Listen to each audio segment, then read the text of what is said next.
Buffett, how can I make $30 billion? Start young. Charlie's always said that the big thing about it is we started building this little snowball on top of a very long hill. So we started at a very early age in rolling the snowball down. And of course, the snowball, the nature of compound interest is it behaves like a snowball of sticky snow. And the trick is to have a very long hill, which means either starting very young or living to be very old. I would do it exactly the same way if I were doing it in the investment world. I mean, if I were getting out of school today and I had $10,000 to invest, I'd start with the A's. I would start going right through companies, and I probably would focus on smaller companies because I would be working with smaller sums, and there's more chance that something is overlooked in that arena. And as Charlie has said earlier, it won't be like doing that in 1951 when you could leaf through and find all kinds of things that just leapt off the page at you.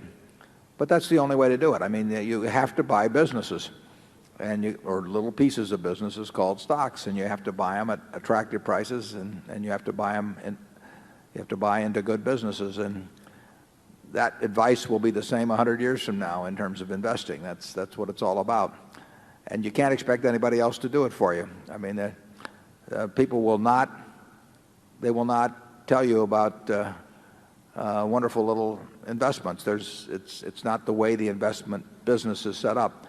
When I first visited Geico in January of 1951, I went back to Columbia, and that rest of that year I subsequently went down to Blythe and Company, and actually to one other firm that was a leading, Geyer and Company, that was a leading analyst in insurance. And I thought I'd discovered this wonderful thing, and I'd see what these great investment houses that specialized in insurance stocks said, and they said I didn't know what I was talking about. It wasn't of any interest to them.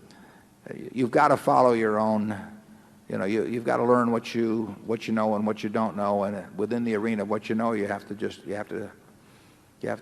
pursue it very vigorously and act on it when you find it. And you can't look around for people to agree with you.